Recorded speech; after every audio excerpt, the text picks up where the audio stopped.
Ladies and gentlemen, we welcome you to another edition of the Primetime Rundown right here on the Eastern Observer and the Blackjack Media Group alongside my guys Ian Schraier and Mike Szabo. I'm Joey Jarzynka. Can't thank you enough for joining us here on episode number 60. Last week, Ian and Rob, myself, we were in Atlantic City, so that was a fun time and definitely a different type of show that we did, but it's good to be back in our own homes and doing it with our backdrops behind us here. But ladies and gentlemen, this show is presented to you by Black Cats NYC. Be sure to visit them all over Facebook and be sure to download their newest album, Free Cake, which is out now and play loud. Listen on Apple Music, Deezer, YouTube, SoundCloud, Amazon Music, YouTube Music, Pandora, and Spotify. All good stuff. Welcome to the show, Mike Szabo. How are you today, sir? I'm doing great. Same old, Joey. Just, getting through the summer. It's going really fast, but, had a great July 4th weekend. Can't ask for much more than that. Yeah, I love it. Really, really good stuff. And for those that are observing July 4th on July 5th, because it is obviously Independence Day, quote or parentheses observed, happy Independence Day and happy July 5th for all of you that are out there still barbecuing and tuning in to us just a couple hours, or rather about 58 minutes prior to the Stanley Cup Final, game number 4. Ian Schraier, good to see you again, sir. It's been roughly about 6 days since I last saw you in person. Yeah, it's been a great trip. It was a great trip down to Atlantic City. We had a lot of fun. It was great to present our viewers with a live show, and to really, for you, myself, and Rob to be together to finally Primetime Rundown episode 59 together live in person. But now, as you said, and as I posted on Twitter, we're back in the friendly confines of our own homes. Myself and Joey draped with a nice backdrop, and it's nice to see the crown molding up in Mike's house. It's really good. Listen, that is all good stuff there over in Middle Village where Mike Szabo is located, but all good things ahead for us here at the Primetime Rundown, because it's been a rough weekend for most. And when we say most, we're talking about the Mets fans and Yankees fans. And obviously we can talk about the latter, where both Mike Szabo and myself, we're both Yankees fans. And it's really difficult for us to see the New York Mets taking 2 out of 3. I mean, listen, let's be honest here. I want to start off with Ian Schraier here. For most that were actually going to the ballpark, some of them had to see a 7-inning single-header admission for Sunday night, and that ticked off a ton of people. Honestly, that would tick off myself because of the rain out on Friday. People got to see, obviously, the doubleheader, or rather, Friday was the rain out. Friday was the rain out, and Sunday they played 2 sevens. Exactly, right? And then they played both games there. I mean, it was so bad to see what Aroldis Chapman had to do, and really, you got to see the Mets. They actually won a series against the Yankees. Ian Schraier, talk about your Mets and Pete Alonso, because the polar bear you're still not too fond of, which I couldn't believe.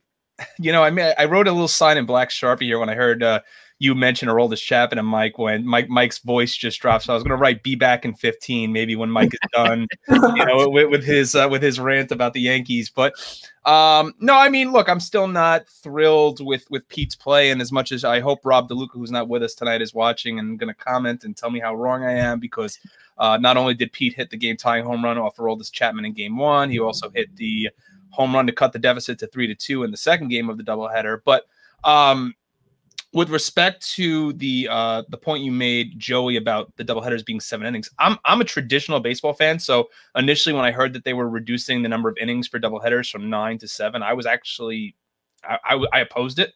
But you know what? Watching how the games have been moving with doubleheaders, it's nice to see that, like, we're done with a doubleheader, with a baseball doubleheader in just about 4 hours. I mean, if you want to talk about each game finishing in just about 2 hours.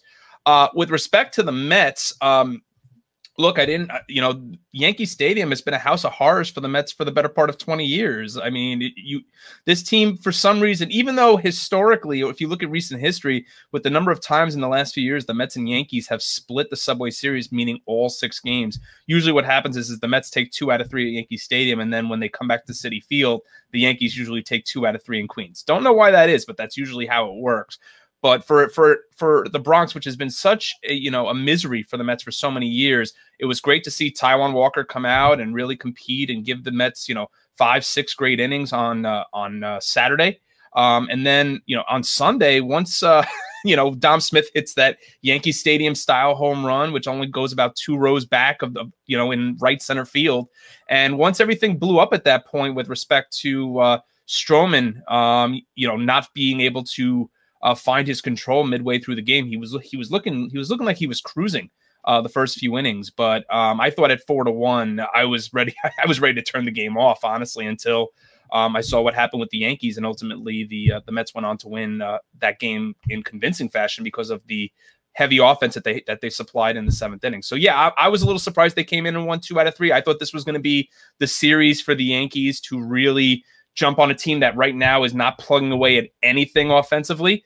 So because to me the Yankees, to me the Yankee series is always, like I said, has been a team that the Mets have always struggled with, and for me would seem like a launching pad for the Yankees to start establishing some success. Except that's not what happened.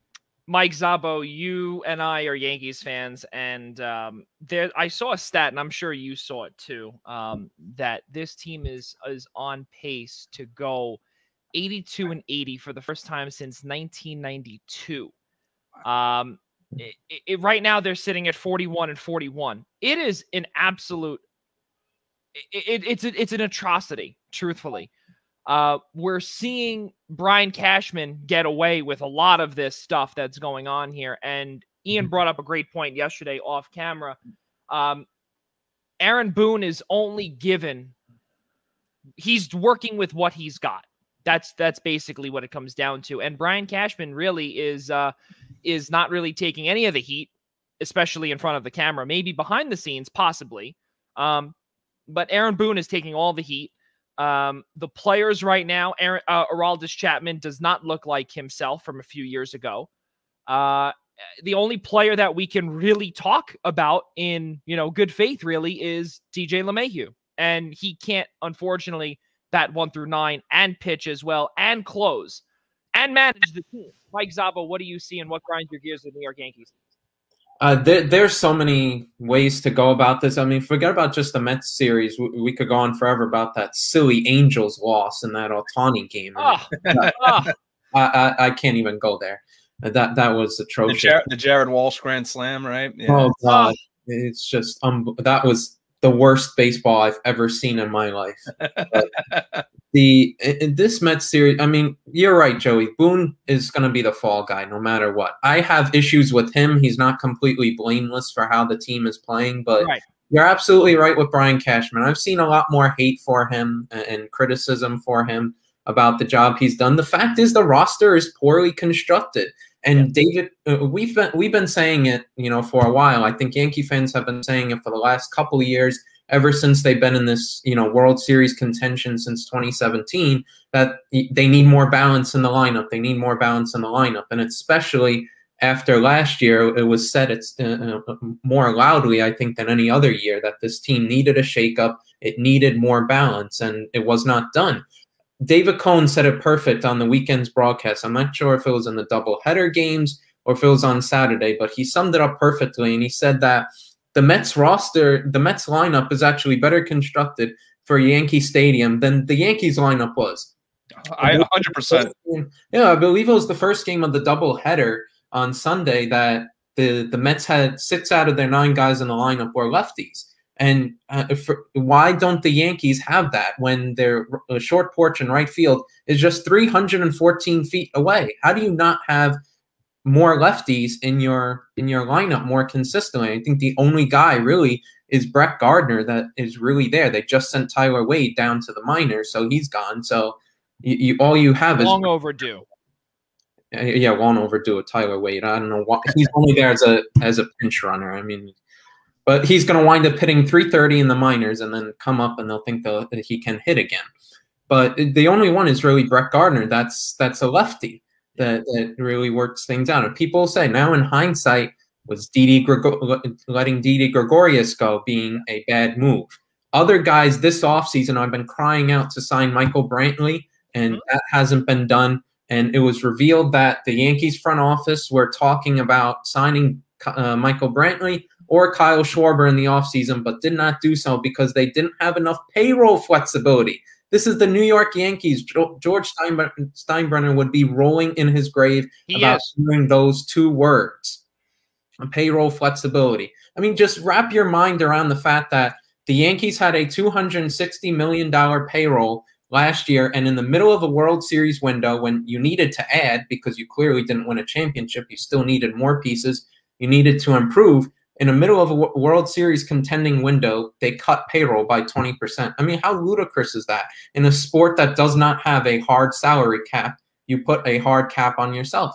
The roster is just poorly constructed by Brian Cashman, and he's gotten away with the resume he has. On other teams, Brian Cashman would have been fired years ago.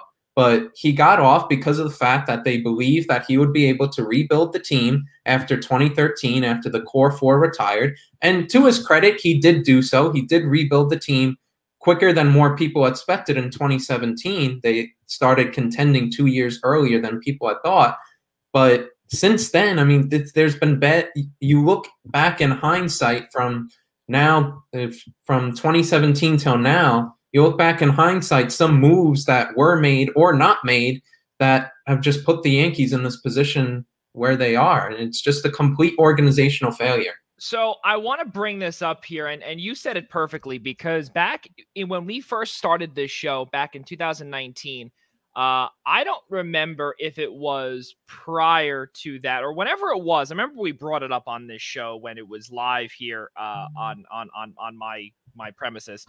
And we had said, both Tyler Adele and Nick Partain and myself, we had said this, that when, and I made sure to say this over and over again, when the trade for Giancarlo Stanton was officially put through, I remember saying over and over again, this will come back to haunt them. And you know what? That is not really being spoken about now, because you know who's really taking the fall for that? Aaron Judge now. Why? Yeah. Because Aaron Judge is still on a team-friendly contract. He's still not making a ton of money like how Giancarlo Stanton is right now, okay? And if I'm not mistaken, Mike or Ian, please correct me if I'm wrong, but I think Giancarlo's contract was, I believe, 12 years in the range of about 300-something million at the time. That was signed by, or that was by former owner of the Marlins, Jeffrey Loria, okay? And then when Derek Jeter bought and his crew bought the team, he wanted to completely jettison him in a matter of minutes. Well, he wanted to jettison everybody. I mean, he did, and that was the whole. I mean, it was the Marlins fire sale part 3. I mean, exactly. Ozuna, and I mean, the only guy who stayed. Yeah, the only guy who stayed was Riomudo. That was it. He was gone in the offseason. And now he's gone. Now he's gone.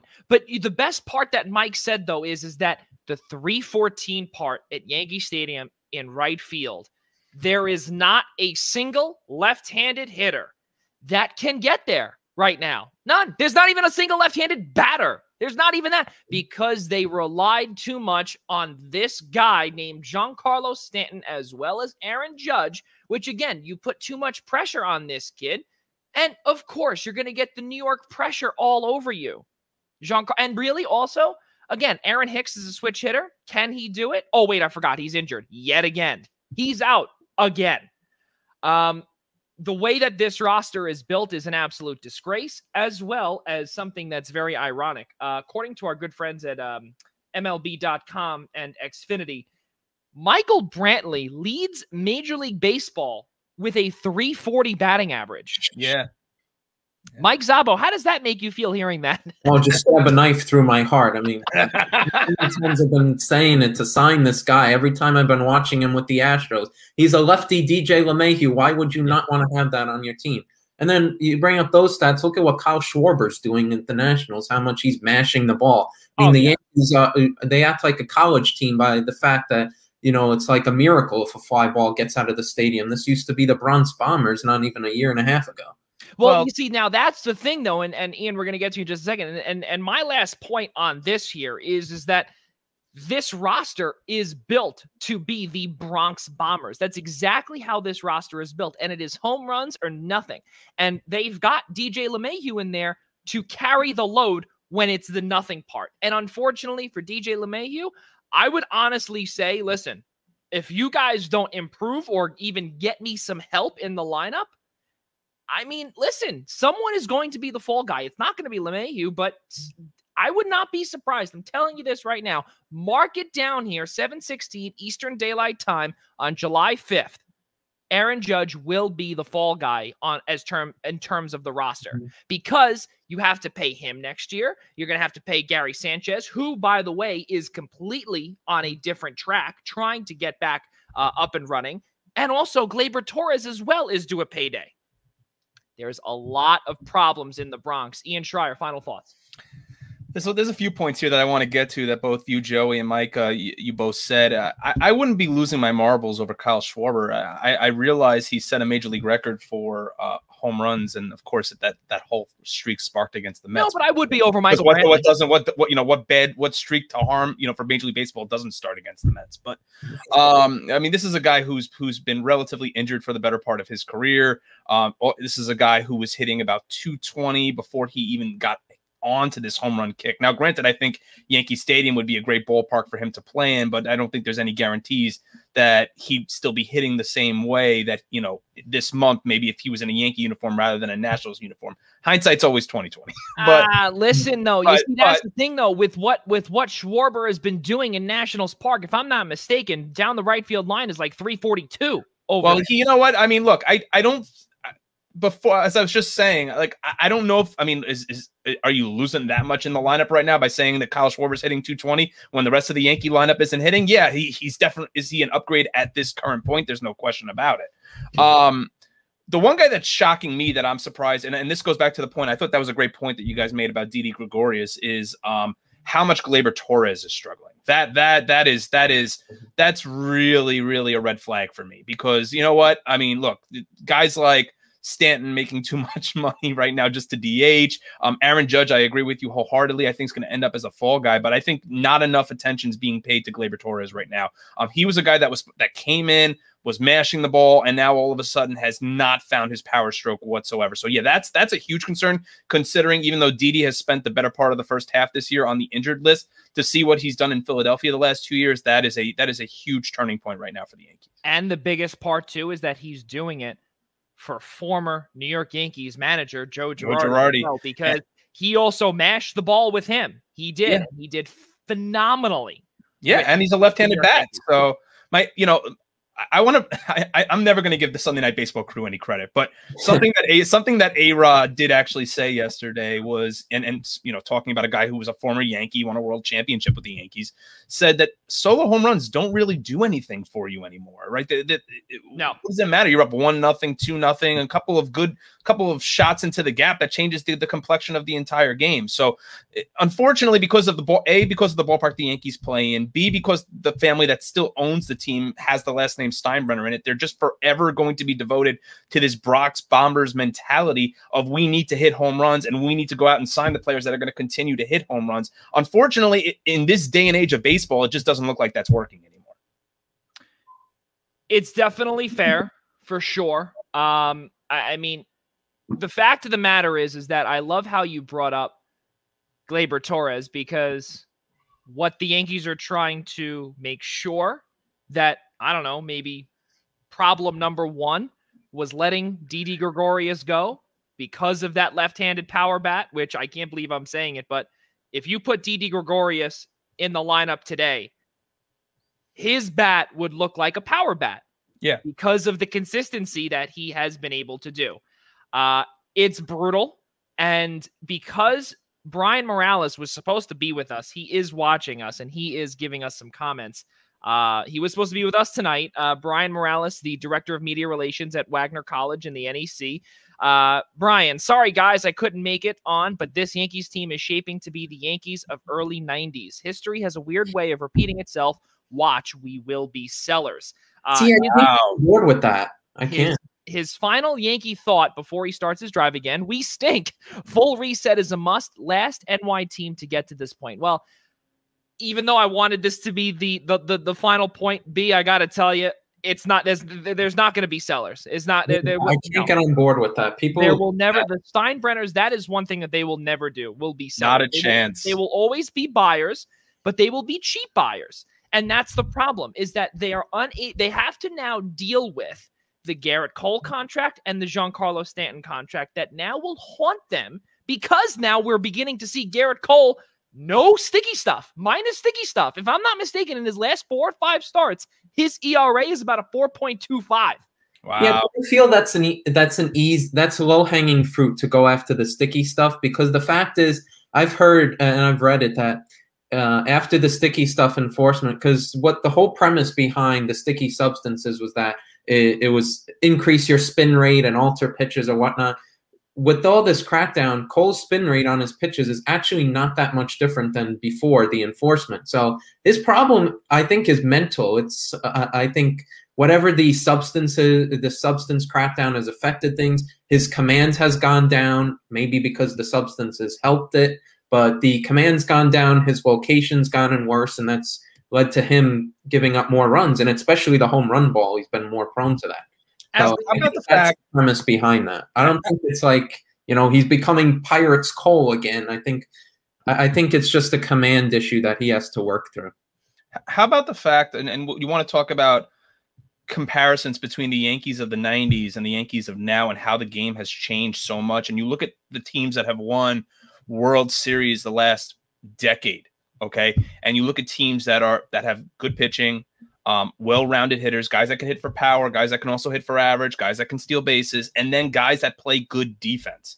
And the Yankees, if I'm not mistaken, and it was mentioned on several occasions. I'm sorry to interrupt you, Ian, but the best defender is on the injured list, who's out for another year, a full year, in Aaron Hicks. Yeah. Go on. No, but I mean, they are almost dead last in Major League Baseball in defensive runs saved. So I mean, they're not doing themselves any favors at all by not being a sound defensive club. So we want to sit here and bash and talk about how poor the Yankees are with respect to to situational hitting, and with respect to just scoring runs in a ballpark that's as small and as plays as well to the hitters as Yankee Stadium does. How about also your defense? I mean, you look at teams like the Dodgers that have won the World Series, and the Nationals and the Red Sox, an arch rival in your own division, and see the way they do it in a small ballpark. That has to be more replicated. Something with this Bronx Bombers turn, this mantra of we need to hit home runs to win games. There needs to be some sort of medium here. There needs to be some sort of balance where, maybe you trade. I mean, are they going to look to trade an Aaron Judge? Are they going to look to, because they don't want to pay him? Are they going to, you're not going to be able to unload Stanton's salary. So what's the next step for them? I don't know. You have no choice but to trade either Gleyber Torres or Aaron Judge and maximize the value. You have no choice but to do that, because again, like I just said a few seconds ago, is that Stanton contract you are stuck with. That Garrett Cole contract you are now officially stuck with. And now we are in year number 2. Yes, okay, as Mike did say, that the contract is still looking okay for right now, but as Mike said, maybe a little bit of mental things going on, maybe a little distraction with this sticky stuff. But the fact of the matter is that yes, we are in year number 2 of this long contract, and okay, we've hit a little bump in the road. If it continues like this, Brian Cashman's head will be on a silver platter by numerous Yankees fans. Well, do you think, and I'm going to ask the 2 Yankee fans this question. I mean, I know how you guys feel about Cashman, and I think his head should be more on the slab than Aaron Boone's is. I think Aaron Boone at this point has become I was talking with some family. That Brian Cashman does not get in front of the cameras every. No, I know that, and that's why he's getting the knife. Well, I think he's a scapegoat at this point. And I was talking to some family here this weekend, yesterday specifically, about what is it with baseball today? The lineup card isn't even made by Aaron Boone anymore. The lineup card by the Mets isn't even filled out by Luis Rojas anymore. No. It's filled out by the nerds in the room who are studying all these analytics about projecting the most optimal lineup that the Yankees can put out there day after day after day. You want to put anybody's head on a slab, you put Brian Cashman's head on a slab. But the problem is that when you look at his career and his resume of what he's done with the Yankees in the last 25 years, I have a hard time seeing how this man would ever be forced out of the Bronx. I know Yankee fans are clamoring for it. They're begging for change, and I think there should be change. I just don't know if the change is ever going to come in the near future out of that office. I agree. And you know what? That is, again, another problem with the Yankees of today, because the Steinbrenners are not looking to change their ways. The only thing that they are looking to do is very simple, is lower that salary cap number, or soft cap, if you will, or salary number, whatever we want to call it, soft cap. Guys, let's keep moving forward here, and let's look more towards a positive mindset here. The All-Star starters for the 2021 MLB All-Star Game was revealed on Thursday evening. The full roster was revealed last night. There's some overachievers, there's some snubs, and I can think of one right off the top of my head, but we'll wait last for that one. I want to start off with Mike here because we got to see a ton of first timers, which was pretty cool stuff. I think the biggest, the cool one to me was to see Adam Frazier become the starting second baseman in the National League. And again, for those that don't know or don't remember, just a few years ago, we are in, I believe, year 3 or year 2 or 3 of the All-Star Game not counting. And I was a big advocate of I was a big opposer of the All-Star Game moving into that format because it reminded me a lot of the Pro Bowl, the National Hockey League All-Star Game, as well as the NBA All-Star Game. No one cared about it. And there were good ramifications of this All-Star Game. It was a good game to watch at times. Why? Because the winner of that received a home field advantage in the World Series. It was the coolest thing. National League were to win. They never did win in my lifetime. But again, the American League would always have home field advantage. Mike, let's start with you here. Do you see any snubs or overachievers, or how did you think that the field looked? Well, I think the Mets fans will have the biggest issue right away, and that Taiwan Walker wasn't on there, that you had a couple of Mets pitchers that weren't on there that honestly should have been. I believe Walker was a snub. I'm just trying to remember the you took my pick. I'm just kidding. Mets fans are gonna have a lot of issues with this pick, and the one surefire guy, of course, being Jacob Degrom, smartly, in my opinion, decided to pull out because he's been dealing with, I don't know, shoulder issues or whatnot. He's been a little off lately, so I think that is smart of him. But I think the Mets are the ones who probably will feel the biggest of snubs, because I think it's kind of flown more under the radar, not here in New York, but it seems like it's flown more under the radar nationally of how they've been doing, and especially their pitchers, how they've been doing, just because their division is kind of all over the place. But I think that's the biggest snub from there, the Mets pitchers there. I think the biggest one, and I just want to say this one thing here, was that my biggest overachiever, and for the Yankees fans that are out there, might turn this off, even though I am wearing a Yankees chain because I'm a diehard Yankees fan. Aroldis Chapman being selected to the All-Star Game is the biggest crock of you-know-what. Because with what we have seen him do, and let's keep in mind, folks, for those that don't know, the pitchers are all selected by the commissioner's office. That is the best part about this entire thing. The starters, the reserves, the batters are selected by the fans. The pitchers are selected by the commissioner's office, and Aroldis Chapman is on that list. It grinds my gears so much to see Aroldis Chapman on this list when Walker Buehler is not on this list. Oh, gosh, yeah. That grinds my gears. And you know what? That sums up today's Major League Baseball. How much of a disaster Rob Manfred's tenure has been since Bud Selig retired. Ian Schraier. I'm sorry. Had to say that because that really grinded my gears. And on top of it, I believe he's right now in today's game, 10 strikeouts for Walker Buehler.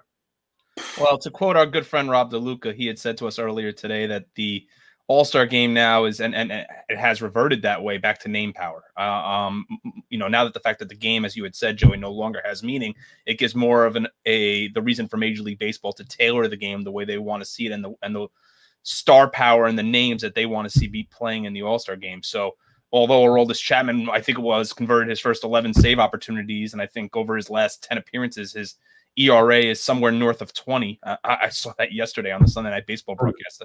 I couldn't believe it. But yeah, Taiwan Walker is, to me, a huge omission off there. I mean, I'm a little on the fence about Stroman. He did get out to a real hot start this season. He's tapered off a little bit the last month.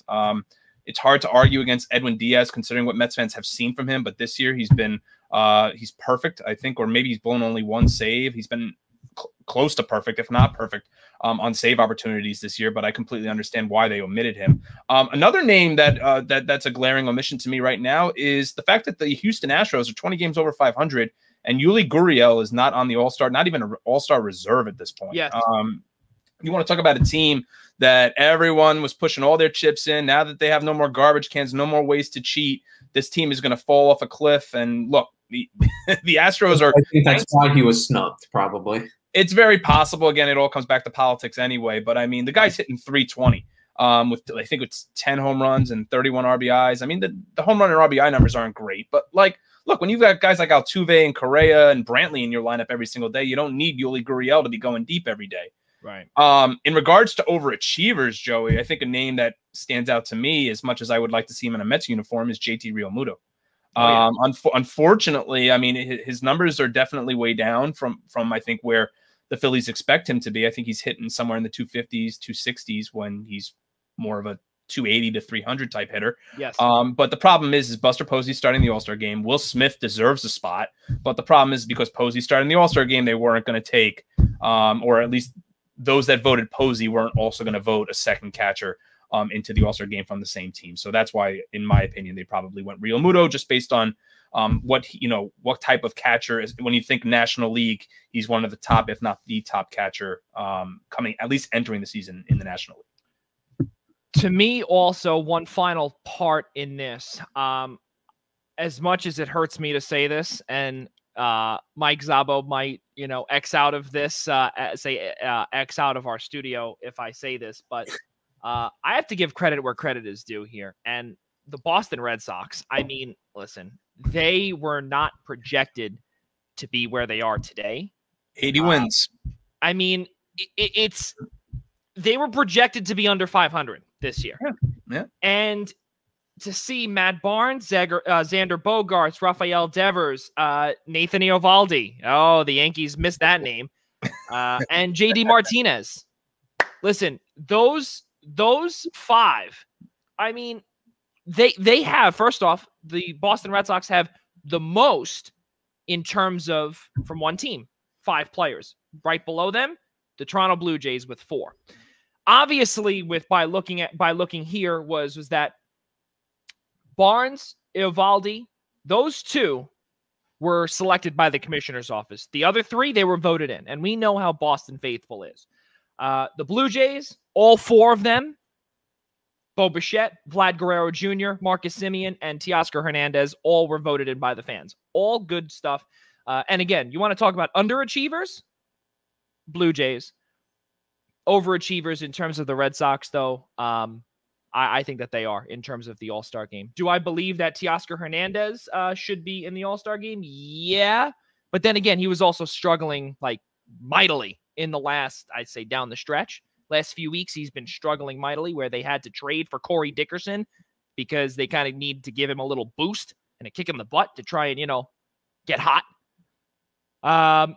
In terms of the All-Star game, fellas, one final thought. Let's go to Mike Szabo. I mean, listen, no one cares about the All-Star game anymore. Home Run Derby, no one really cares about either. It's unfortunate.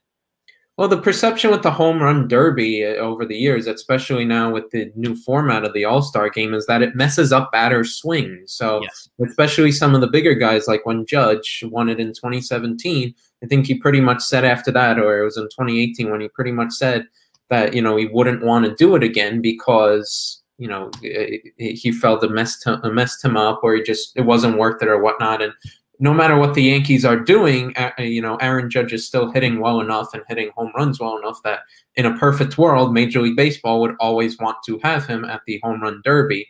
Yeah. And, they're just not going to want to do it. A lot of these star players, who knows? Yeah. Vlad Guerrero Jr. is going to be, a one star that's there that they'd love to have there. But, how long are some of these players that you can think of being in the Home Run Derby are going to want to participate in it because they'll think, oh, no, I don't want to, screw up in the second half of the year where everything starts, coming, your business end of the season starts coming around, making the playoffs and whatnot, they don't want to risk anything.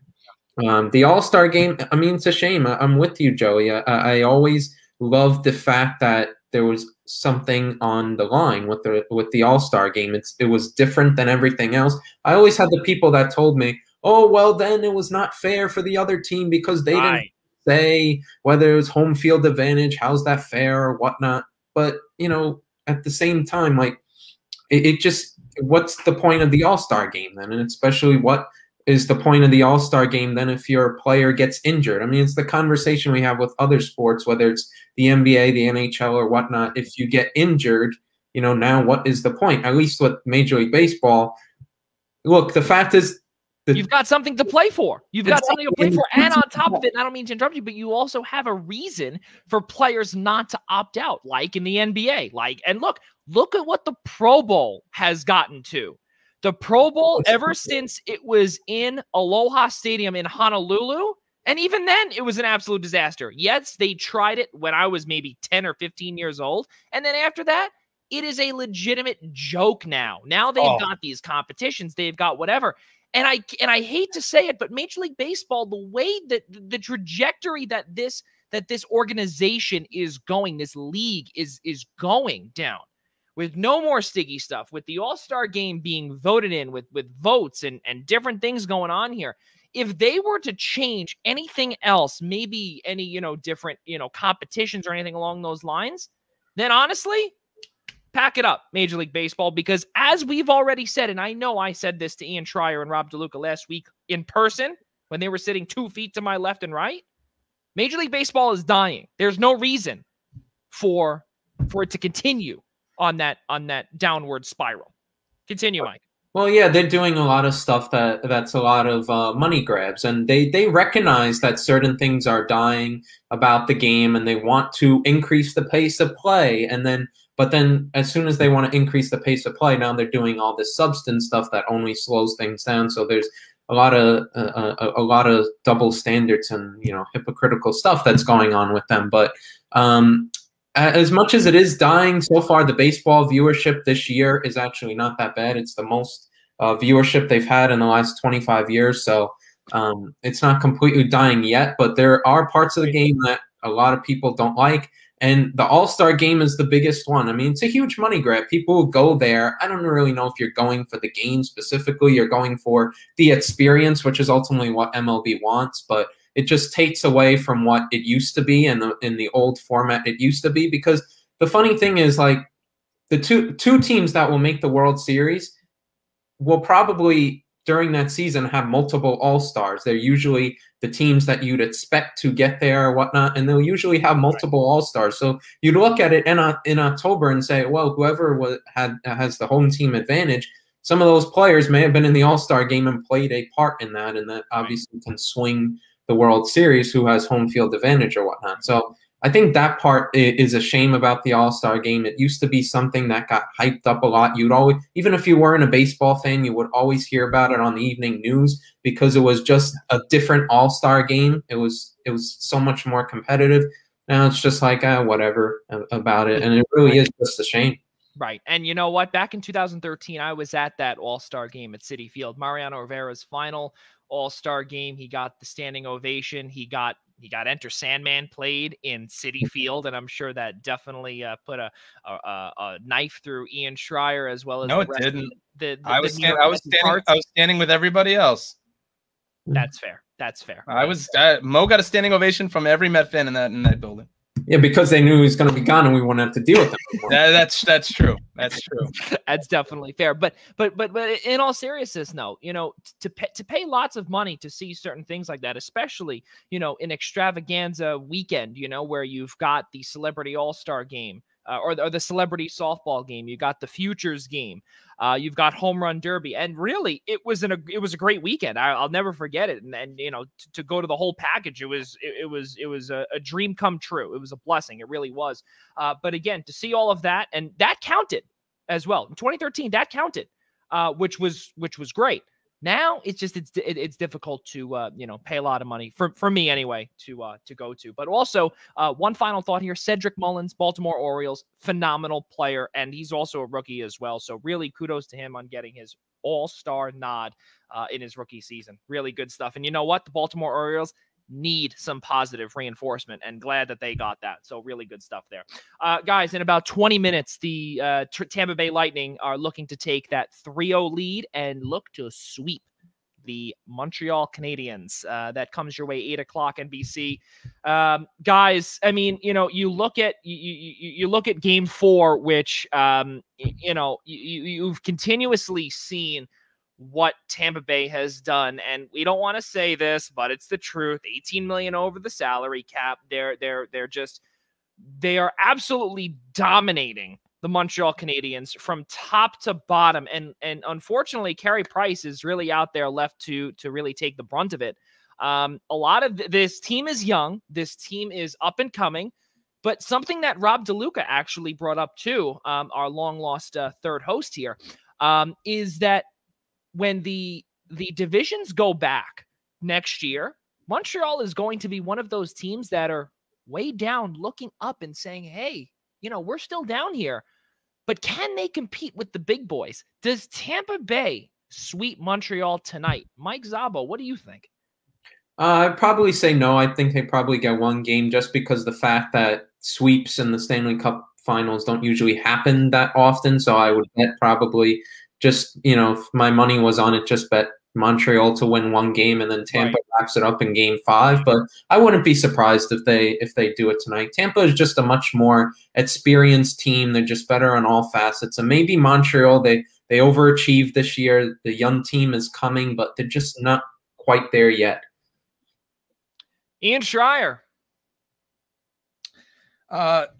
It's hard not to think that they're going to lock up a sweep, but I do love the mayor of Tampa asking the Lightning to actually forego tonight's Game 4 so they can come back to Amalie Arena and win Game 5 and hoist the cup on their home ice instead of since they didn't get that opportunity last year since it was up in the bubble in Edmonton. But yeah, I think Mike hit on all the points there that really needs to be said. I think it's pretty cut and dry in regards to what we've seen in the first 3 games of this series. And I think last week on our live show, I expected the Montreal Canadiens to come out and respond in Game 2. And they did come out and respond. They outshot the Lightning 43-23 and lost the game 3-1. So I think if that does not tally up to you when maybe the offense for Tampa Bay is just having a more quiet night, maybe than Montreal, Andrei Vasilevsky is tall to the task and makes every save except for one. So I thought in Game 3, after that flat start by Montreal, playing their first home game, playing their first Stanley Cup final at home in the better part of 30 years, to come out as flat as they did the first 10 minutes and go down 2-0, and then Danault scores that goal, that snipe. I think it was about more than halfway through the period, and then Caulfield rings one off the pipe. You think that all of a sudden things are going to turn. And then what does Tampa Bay do to start the second? They tack on 2 more in the first 5 minutes. So I don't know if my gut tells me Tampa Bay will sweep at this point, just because I think Montreal is just running on fumes, and Tampa Bay. Is there really any pressure on Tampa Bay at this point to close out the series? They've been the better team basically the entire postseason for the better part of all 3 of these games. So whether or not they take Game 4, we'll see tonight. I'm not really going to predict what's going to happen there, just because the series has led me to believe it would be a sweep. But if they forego it and end up winning the cup at Amalie Arena, I know the mayor will be happy. And also, the last time that we have seen a Stanley Cup hoisted on home ice, 2015, the Chicago Blackhawks taking down the Tampa Bay Lightning by a score of 2-0 at United Center. That was the last time that we saw a home team hoist that, because right after we had Pittsburgh in San Jose, Pittsburgh in Nashville, and the series goes on, and the rest of the way goes on. And then we saw a couple of years ago, we got, and really, if you think about it, last year in Game 6, when Tampa Bay took down Dallas, Dallas was the home team. They were wearing their white jerseys. We have not seen a dark-colored uniform hoist the Stanley Cup since 2015. That's something else too for those superstitious fans out there with the uniforms and the jerseys. But it is pretty cool. We can thank our good friends at NHL.com for that little tidbit of information there. So Mike, you think that Montreal will take will be able to take Game 4, and then Game 5? I guess we'll just say we'll just stick to our Game 4 prediction. Ian, what do you think here? I mean, Montreal's got no Jesperi Kotkaniemi tonight, so they're losing a key player, in their bottom 6. My gut's telling me Tampa, so I'm going to stick with Tampa here. It's just been, I don't want to call it a boring Stanley Cup final. I think this is just kind of to be expected. Oh, it's been boring. Yeah, I think if the Canadians stole game 2 after outshooting the Lightning by 20 shots, maybe we're speaking a different tune, because I think all 3 of us last week in Atlantic City predicted the Lightning in 6. I don't even think it's getting to that. I mean, At this point, it's the Lightning, or I mean, sure. If you want a prediction from me, I'll say the Lightning sweep it tonight in 4. Yeah, it's tough. I would say that Montreal is not going to be able to even win a game. They are so outmatched. Do I think that they've got a good future ahead? Yeah, there's no doubt about it. And I think Nick Suzuki, you have to maximize his entry-level contract. You have to get as many players around him as possible and just continue to build around him. There's a lot of stuff to be discussed on our Free Agent Frenzy recap show that will come your way on Thursday, July 29th. The start time of that is to be determined just yet, but all I could tell you is that the 3 of us, most likely Mike, I'm hoping, Mike, I guess I'll invite you now, but I was going to tell you anyway, but here, might as well tell you now. You don't want to know, Mike, what he told me backstage about having you on for the NHL. No. You were on the list anyway. That's why I'm saying it regardless. But July 29th, which is Thursday, time is still to be determined on our recap show for NHL Free Agent Frenzy. And as for all those that know, the Primetime Rundown, the Eastern Observer, we all love the NHL. And Free Agent Frenzy is the biggest time of the year for us. It is kind of, it's kind of the new year. Just like how Dennis Bernstein and DB told us last year. It said that he told us last July, I believe it was, that it is just like Christmas. It is Christmas in the summer when hockey was restarted, when the return to play format commenced. So all good stuff coming up ahead when we finally are, we return to normal, about a month behind in terms of Free Agent Frenzy, but it's going to be a fun one, July 29th, right here on the Eastern Observer. Guys, let's keep moving forward here. Not much to talk about in the NHL because obviously we're going to have our free agency show and also the expansion draft show. We're going to have a whole bunch of that coming your way in the next couple of weeks. But be sure to keep keep in touch, or really just stay focused, or stay tuned rather. That is the best way to put it, to our social media at the Eastern Observer on Instagram, as well as at Observe Eastern on Twitter. Be sure to look all the way on the bottom, just below Mike, where the ticker has all of our information, individual as well as the station's information as well.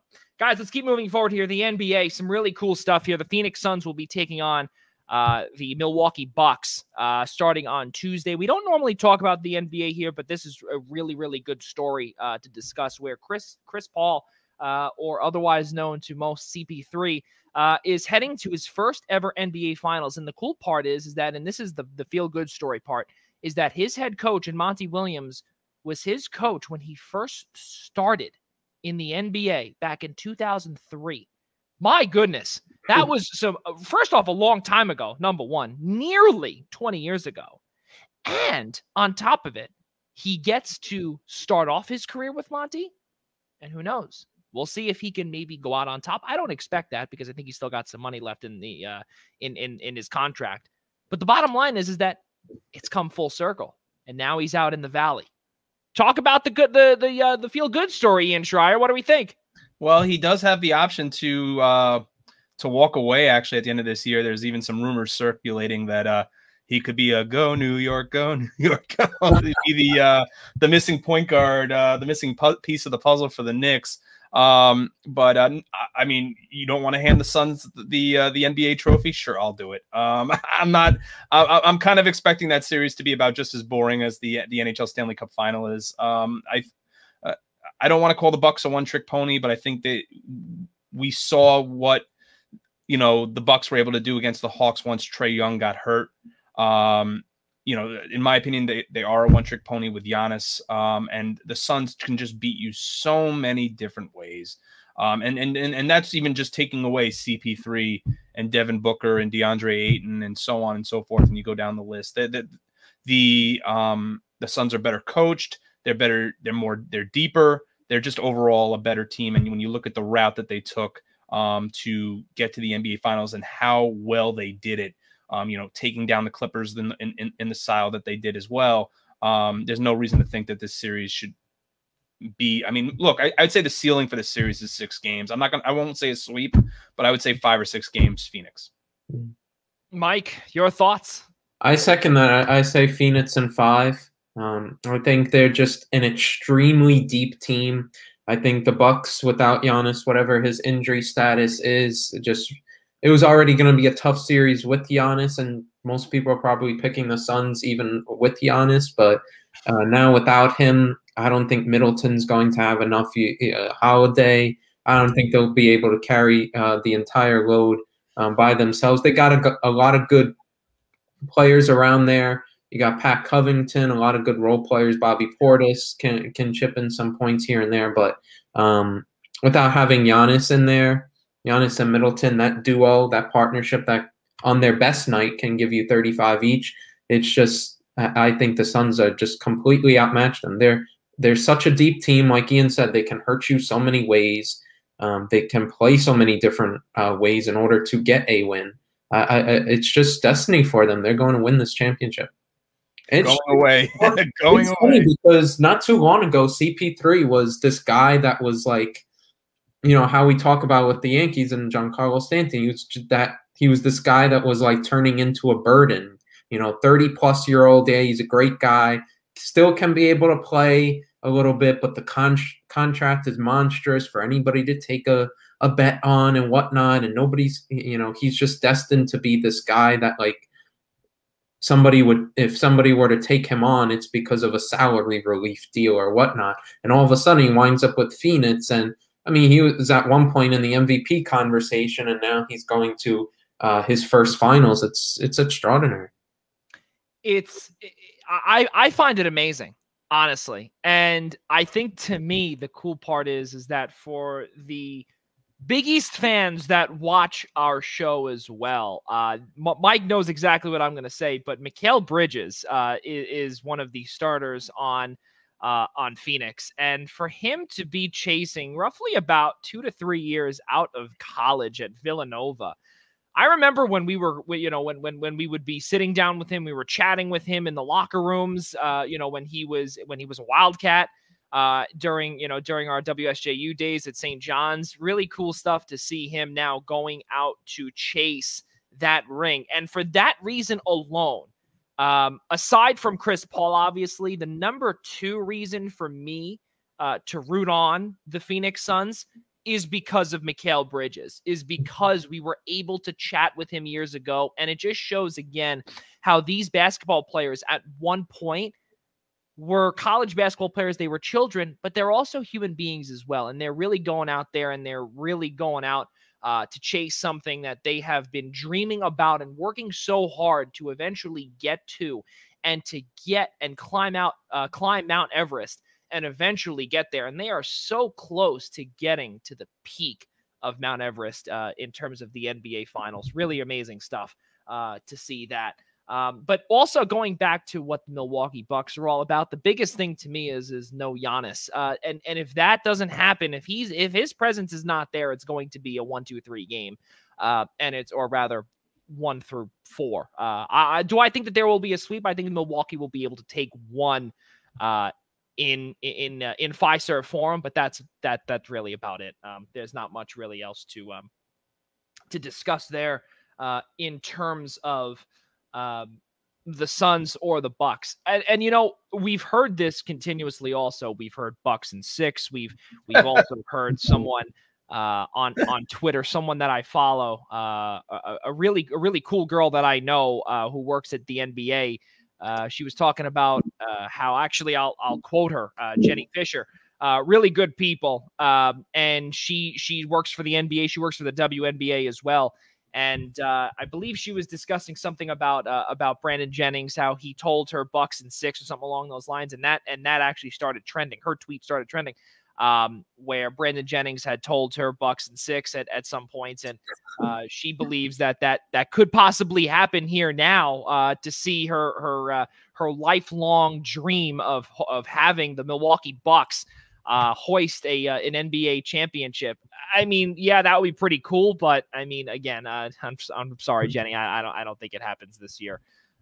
Maybe down the road, but definitely not this year. Probably cool to see your team wear the finals patch on the collar, but they need another big player alongside Giannis at this point for Milwaukee. I mean, I'm happy for the Bucks and being in the NBA Finals, but when it comes right down to it, they need another big piece to be playing alongside Giannis, whether that be a point guard or someone at the top of the key that can knock down shots.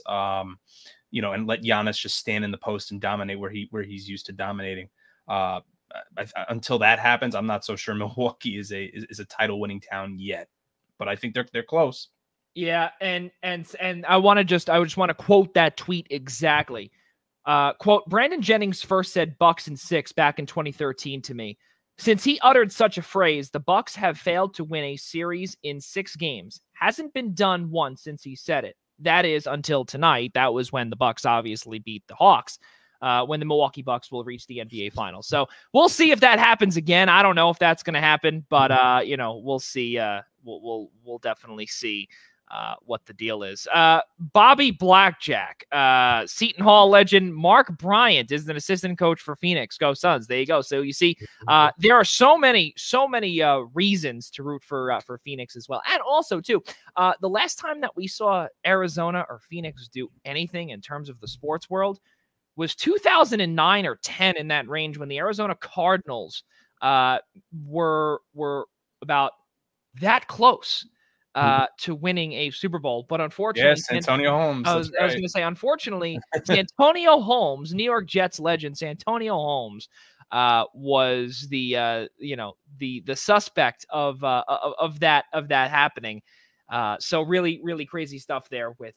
And I also picture Arizona. I think, what was it, the NFC wild card game or the NFC divisional game, the Carlos Dansby pick 6 against Green Bay a couple years later, right? Yeah. Mm-hmm. Yeah, so really crazy stuff there in terms of Arizona. But the Diamondbacks haven't been able to do anything. The Coyotes have not been able to do anything. And now the Cardinals really are. They're on their way up. And the Suns are right there. And we said it when DeAndre Ayton was drafted just a few years ago.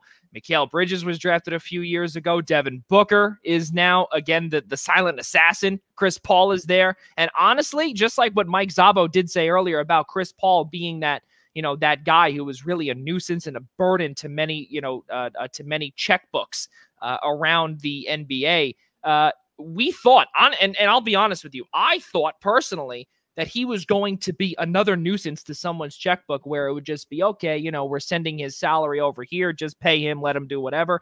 And now he is actually leading the charge. He is leading the charge in Phoenix. Really crazy stuff there.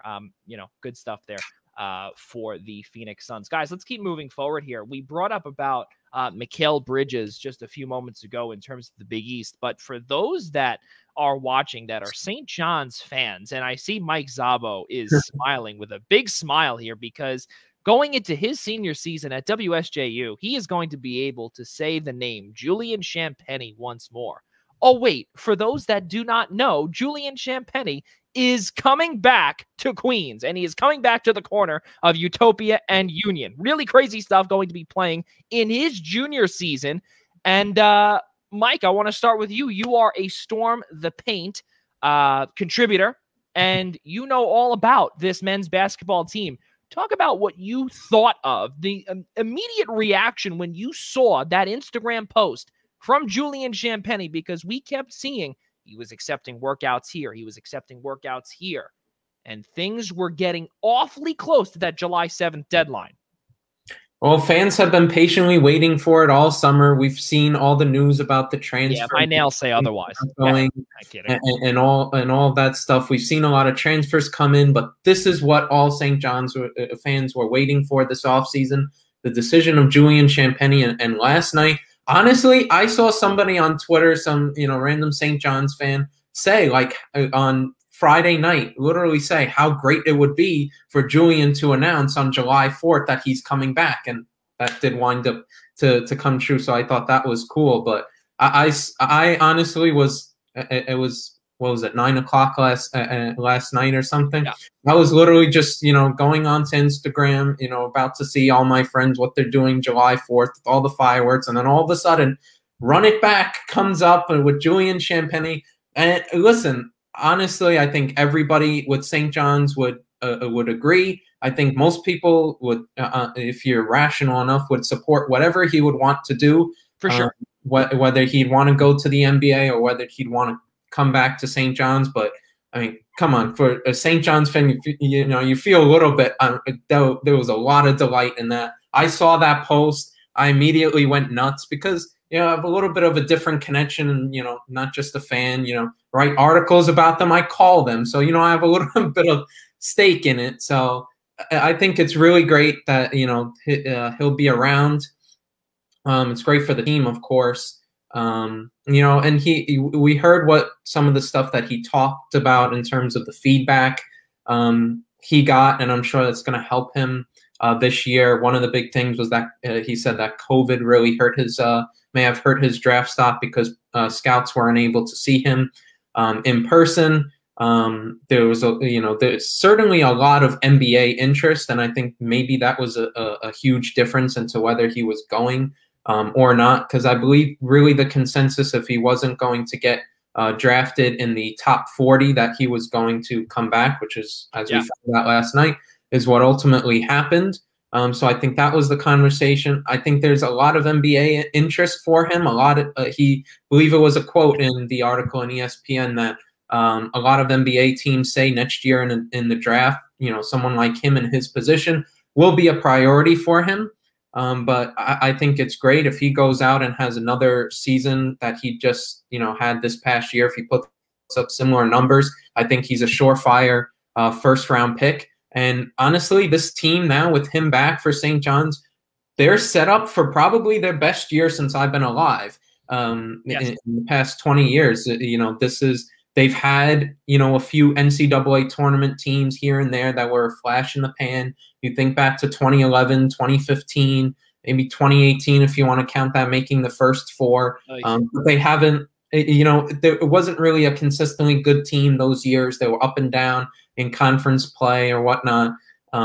This feels like a team that will be totally different. They'll be up in the standings. They'll be the one that's favored more times. And a lot of people will not only favor them to get to the big dance, but also break the drought of NCAA tournament wins for St. John's and finally get that first one since 2000. I think the team is, with him coming back, obviously his stats speak for himself, but also adds to the size that they currently have.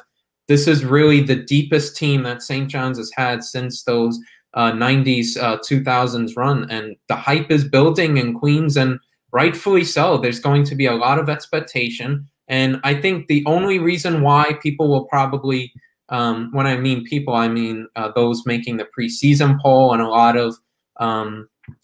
of people making articles or whatnot and predicting what's going to happen. I think the only reason why any shade gets thrown in the preseason talk is because there's so many new players on the team. Oh, yeah. And honestly, with the more normal preseason compared to last year, with the more normal non-conference year, and we know how good of a coach Mike Anderson is, this is a top 3 team in the Big East. No, there's no doubt. Wow. This is a top 3 team. People who I feel like saying top 5 Slow down there. Top 3. If you weren't going to, Mike, Joey, I was. Mike. Mike. Oh, good Lord, Mike. Mike. Oh boy. Listen, back in 2018, I'm going to tell you this, and I don't mean to interrupt you, but back in 2018, I remember when Mustafa Heron had committed to St. John's after he transferred from Auburn. Okay, he transferred to St. John's from Auburn, and this team was supposed to be one of the best offensive teams in the entire Big East. And then comes out, we start seeing the non-conference schedule, and Ian knows all about with who we saw. We got to see the NEC. We got to see the St. Francis Brooklyn Terriers. We got to see the Wagner College Seahawks, Sacred Heart Pioneers. The list goes on. And St. John's went 12-0. And then what happened after that? Then they went 2 and however much in conference play.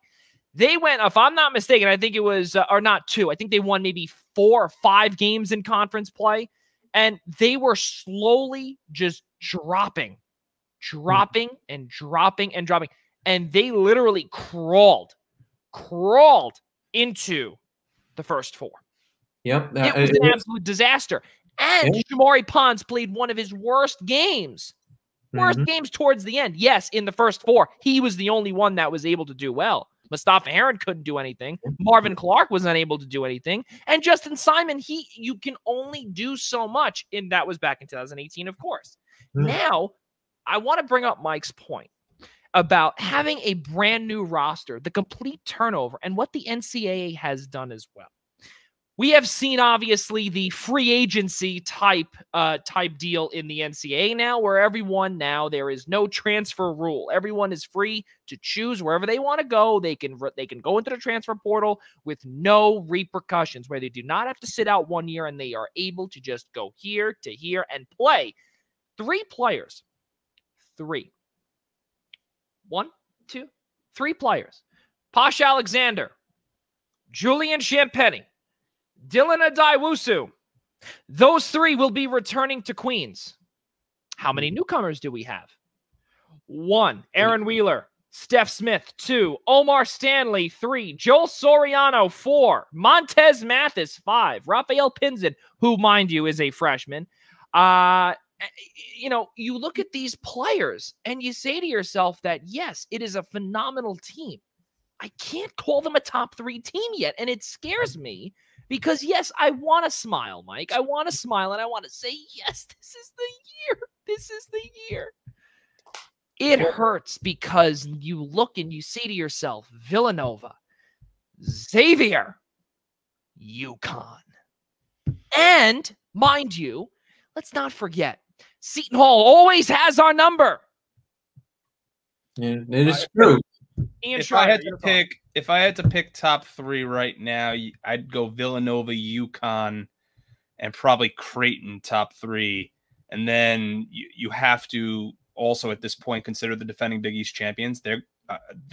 Georgetown has a solid recruiting class coming in. Keep in mind, Zegarowski's gone.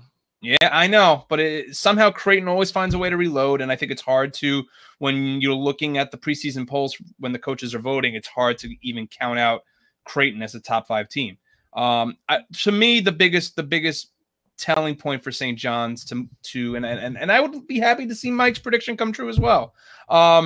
Is how are they going? Cry of joy if that prediction comes true. Is how are they going to do against the middle of the pack teams? That's my concern.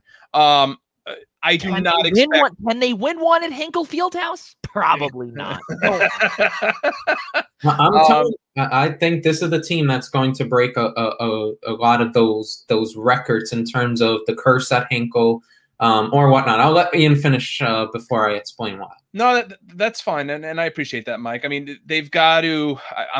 You got to expect bounce back years from Butler, Marquette, and Xavier. The fact that Butler and Marquette were as bad as they were last year. I mean, that in terms of history in the Big East, what really set a record for both those schools in terms of futility in men's basketball in the Big East. Xavier was up and down. Look, Georgetown's going to be better.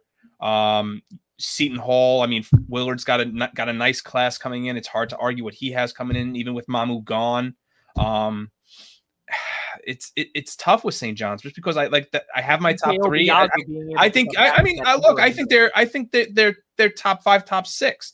Do I think they are a deeper and stronger team? Yes, 100%. I mean, I think getting Julian back is huge.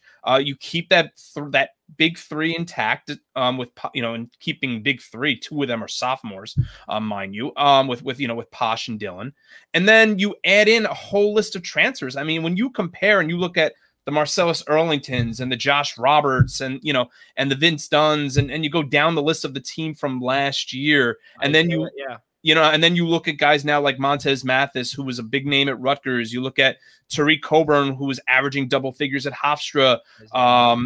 Steph Smith was a 2-time All-America East player at Vermont. Yeah. And then you got a guy like Aaron Wheeler, who actually, you know, supplied significant minutes at Purdue. But the problem is because Travion Williams is there, the guy gets no playing time. Right. So, yeah, I think they are a top half team in the Big East, if not top 5, top 6 right now. They've got a lot to prove. You have the 3 there to keep that chemistry alive.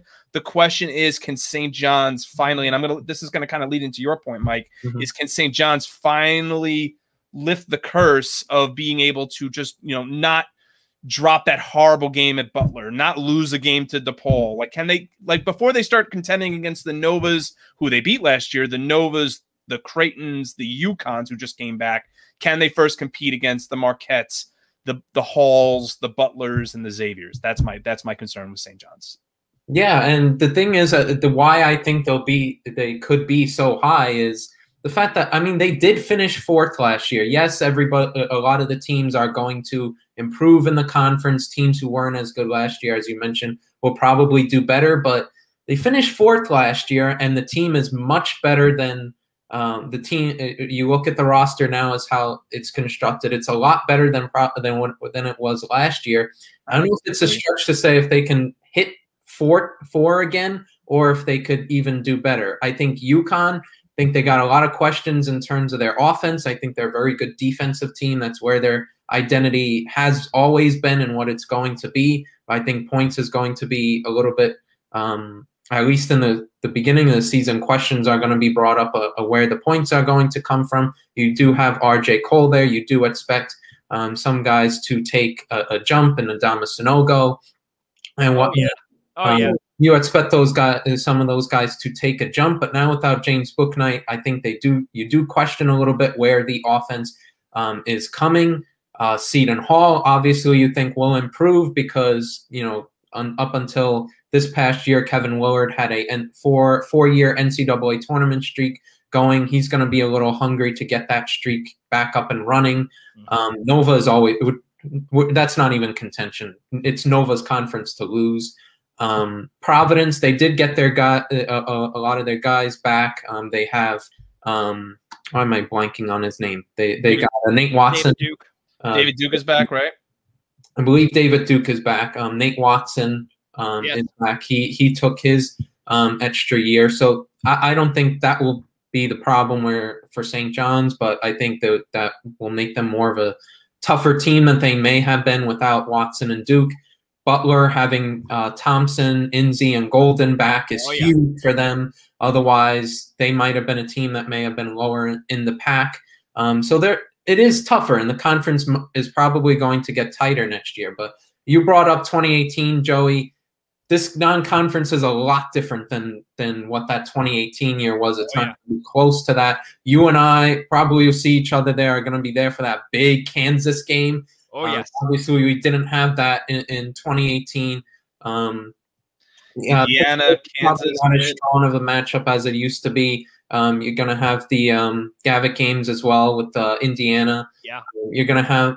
There's going to be strong games, and of course, I always get the Twitter comments. I always pass by. Oh, why are we playing some of these bad teams or whatnot? You got to shake it up or whatnot. Right. As long as you have that balance, that's what's good. Rather than you can't have too much. You can't have a gauntlet of a schedule, but at the same time, you can't have a crap schedule like we saw in 2018, because then you get exposed in conference play. I think the team is well coached. I know that they're going to have a lot of questions surrounding them about the roster turnover. You mentioned all the transfers coming in, but in terms of the transfers coming in and those who left, no offense, but I think they're upgrades everywhere you look. The roster is an upgrade, and you look at the roster from last year to this year, and that team last year got 4th. Imagine what they can be able to do this year with every single guy on their roster literally coming from a high major team, and then you obviously add in the freshmen. I mean, Rafael Pinzon is having international basketball experience, having that guy come in as a freshman, currently playing at the FIBA U19 World Cup, just had 13 points today for Puerto Rico. He had, I believe, he had 17 points on the weekend in their first game in the World Cup. So he's been having some good performances there. Ian mentioned Tariq Coburn. I mean, you have a guy, I don't care where it is at, a battle-tested veteran who averages double figures is going to be a guy who could be 7th, 8th on your bench even. They're just a much deeper team. And, of course, the question is, can they be able to capitalize on all this hype and fulfill it? Because, you know, we can talk about the hype all we want.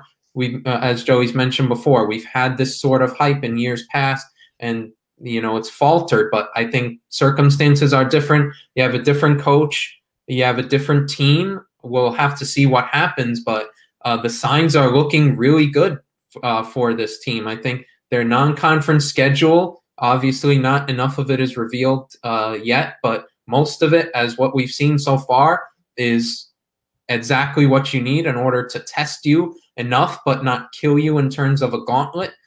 To get ready for conference season, and I think they'll have a pretty good year. And I think at this point, the expectation, no matter what the other teams are going to do, the expectation is that they get back to the NCAA tournament, or the season is a failure based on what the roster has. Wow.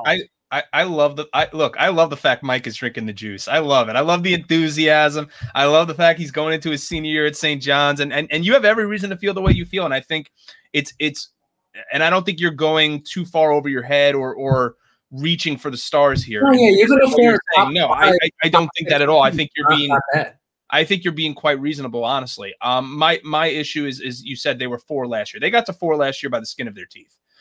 It wasn't like they were top 2, top 3 team all year, and then somehow at the bottom half may have had a little hit a little bit of a skid and then dropped to 4th, and that's where they ended up in the Big East tournament. My whole thing goes back just to, this is going to be the first full season, no COVID, no testing, back to, let's use these words very, very slightly, normal. And I think with that being said, and the amount of movement we've seen around the transfer portal, I think we saw how poor, at least until Georgetown got going, really the 2/3 of the Big East was. I mean, the Big East was absolutely horrific last year. Let's not discredit that either. Is how bad the Big East was. Aside from a couple of teams at the top, and I mean, Joey, Rob, and myself for weeks were talking about how many teams is the Big East getting in, because at that point, I mean, we were sold on Villanova, Creighton, and UConn, and after that, who knew at that point? If Georgetown didn't win the Big East championship, the Big East probably had the lowest amount of bids since the mid-90s. Yeah. So I think I'm expecting, Mike, not only do I expect St. John's to be stronger and on paper, are they deeper? Am I, like John Rothstein had labeled them today as a tournament team in this upcoming year. As of right now, on paper, I'm buying it 100%. I am buying them as a tournament team right now on paper. when the season tips off in a few months, let's see where they are, a month, 2 months, even halfway through the season, and then we'll see. We'll reassess and see where St. John's stands. But because I think this is going to be one of the strongest years, just based on teams rebounding, guys coming back post-COVID, this is going to be, in my opinion, one of the strongest years for the Big East in terms of how deep the conference is, how good the conference is going to be. I think it's going to be that good. So I don't want to, again, discredit you, Mike, and tell you that I don't, like I said, I don't think you're reaching for the stars, but at the same time, I think they're still right now, until proven otherwise, until we see them against Kansas, until we see them against Indiana, until we see them start Big East play. Like, I'd like to see them start Big East play against UConn and like Marquette instead of against maybe DePaul and Providence. Like, I think Providence is going to have another down year. That's just my opinion. But, I mean, as much as I like Ed Cooley and I like the program, I just don't think, I think when you look at the rest of the conference, I think they're just going to get so battered down by the rest of the conference. I just think until I see them more, it's hard to not at least label them at this point. Even though I'm buying them as a potential tournament team, it's hard not to label them still as middle of the pack. The biggest question for St. John's is, can they not get off to that slow start in Big East play that they did this past year? Because they put themselves in a hole, and then They finally found their rhythm. The guys were able to gel, and they obviously went on the run that they did to finish off the year. Bar, of course, that horrible DePaul loss at home that pretty much ended their tournament hopes. I was there on the call for that. Man, that hurt. But they didn't belong there anyway, but that's besides the point. That's the biggest key for them, is that can they get off to a better start in the Big East Conference, in their conference play, because that's been the problem the last couple of years, whether it's been a hyped team or not, is that they've always get themselves into a hole that they can't dig themselves out of, and that's going to be the biggest key for whatever St. John's does this year. I don't think there's a more important start to Big East play for St. John's. I mean, it is every year, but I think even more so this year, considering how deep that team is. Go ahead, Joey. They started 0-3 this past year in the COVID season. 77-68. They lost to Seton Hall. That was also a rescheduled game. We remember that because of DePaul's COVID-19 related issues. The UConn contest, that was actually, I believe, that was the they didn't play that. They did not play that, and they did play that later on when James Bouknight was hurt, which is why St. John's was able to get their first win at UConn, and more notably at Gamble Pavilion in nearly 20 years. That's number one. Number two, the reason why they did not, or they played Seton Hall, was because of that UConn switch up. So that was my fault there.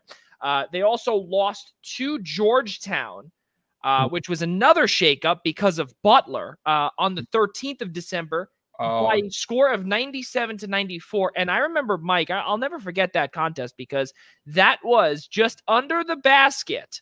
Under the basket. We remember this vividly, and I have this picture in my head when it was done, wasn't it? St. John's was up, I believe, by like 15 or 20 points. With like 5 minutes left. Like no, 5 minutes left. 7 at the under 2 timeout.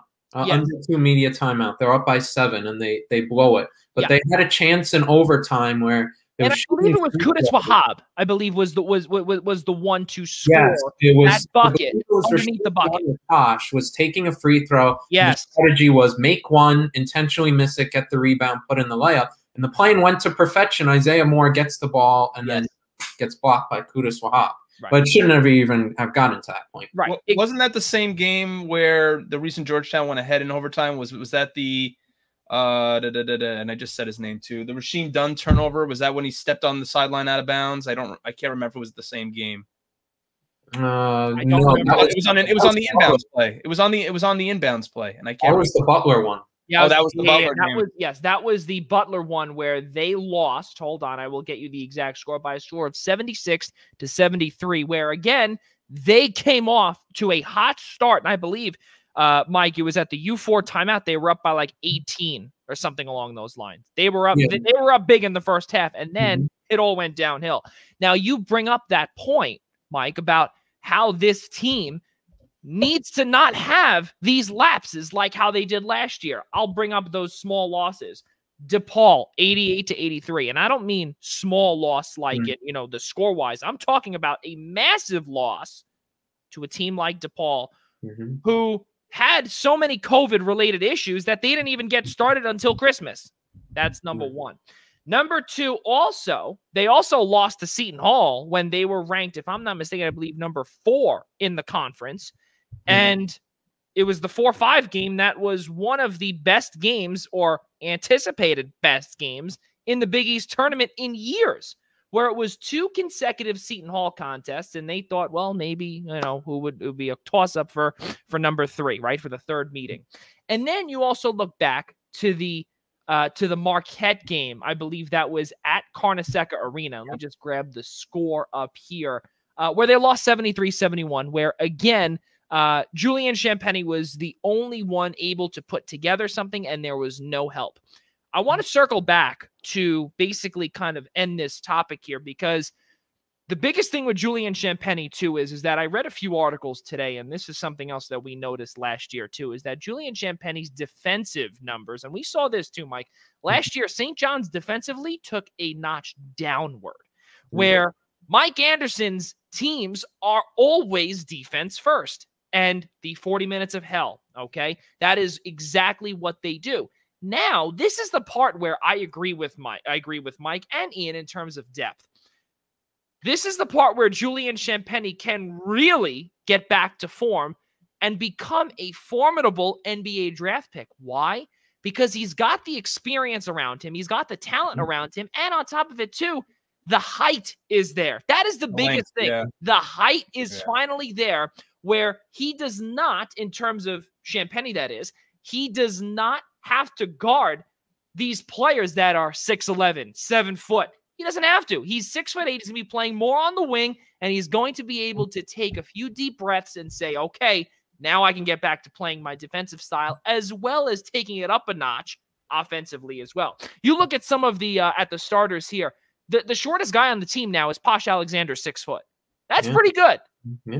That's pretty good. And the tallest guy that I could see here that's going to be starting, really, I would say, is Joel Soriano out of Fordham, 6'11".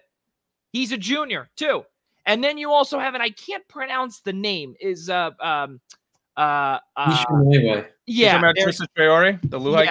Exactly what Mike said. Yeah. You look at how this team is constructed. You look at Omar Stanley, who's a freshman. He's 6'8". You got these guys that are really 6'5" and taller, and this team can finally compete. And they're not playing small ball every single year. They finally have a well-constructed team. Obviously, the complete opposite of the New York Yankees that we were talking about earlier today, or earlier in the show. But this is a team that I think could definitely be top 5. I wouldn't go top 3 yet, because if that doesn't happen, I'm coming for you, Mike. I'm coming for you. Top half for sure. Top half, top 5, top 6. Yeah, there's no doubt about it. And as long as you make the NCAA tournament, even if it's 5 or 6, right. I think that's a success either way. Right. Exactly. Yeah. No, there's definitely no doubt about it. And you have to, and you can't make the first 4. You have to make the field of 64. There's no doubt in my mind. If you make the final 4 teams, if you become teams number 65, 66, 67, and 68, it's not, in my opinion, it's not a fail, because if you win, you eventually get there, but you're playing one more game than every other person is, or every other team is. And that takes a lot out of you, because usually those teams out of the first 4, but then again, you look at UCLA. You look at UCLA, what Mick Cronin did this past year. So that was some cool stuff there. And also don't forget, Pitt is on the schedule as well, too. No Champagnie versus Champagnie, because Justin is, he's staying in the draft. So it's going to be Jeff Capel taking on Julian Champagnie, I guess. Not really much to discuss there, but this schedule, this non-conference schedule, is beginning to come out. Mississippi Valley State, and let's not forget who is from there. Anybody that is watching us, please give us a little bit of insight on who went to Mississippi Valley State. Is that a question? Is that rhetorical, or are you? That is a question for all the viewers out there that are watching right now, or even listening. You saw that from Jaden, Joey. That is correct. Yes, exactly. I did see that, and you know what? And Jaden Daly will be getting credit for that. But anyone that is out there, we'd love to have a little bit of interaction with you. Who went to Mississippi Valley State that is an NFL Hall of Famer? Oh, Tag us at Observe Eastern on Twitter if you know, and if not, on Facebook if you're watching or listening. Put it in the comments. We'd love to see exactly who you guys think. Oh, is it can I guess? You can guess.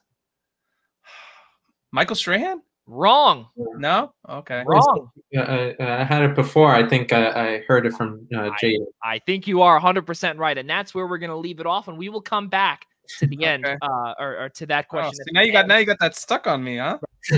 Mississippi Valley State NFL Hall of Famer. You're gonna kick yourself if you when you hear the answer. You're gonna be like, "Oh man, wow! I just saw who it was. Wow." Yeah, he just looked it up. Yeah. Ladies and gentlemen, Ian Schraier just cheated. Thank you very much. I'm allowed. I'm not gonna guess again. I only guessed once.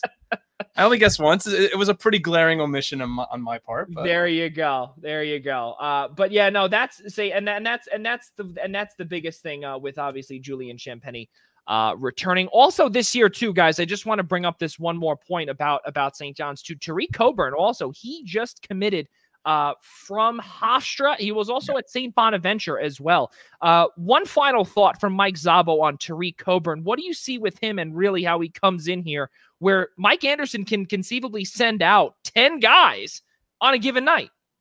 Well, he's a guy that he's an experienced veteran. He averaged double figures, obviously, at Hofstra last year, 15.5 points per game. But the biggest thing about him is shooting. He's never shot under 39% from three-point range, which obviously you and I know, Joey, big time, how much that has been a struggle for St. John's over years, is consistent three-point shooting. He's a big guy where you can be able to get it from, once again, never shot under 39% from beyond the arc in his career.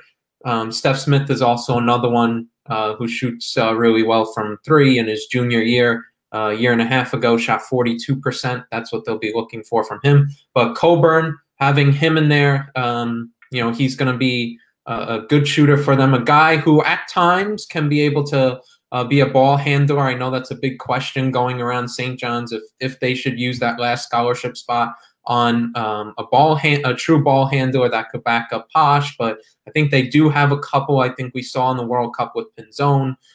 He can ball handle a little bit. Coburn, I think, will have some ball handling duties that he can be able to pick up there.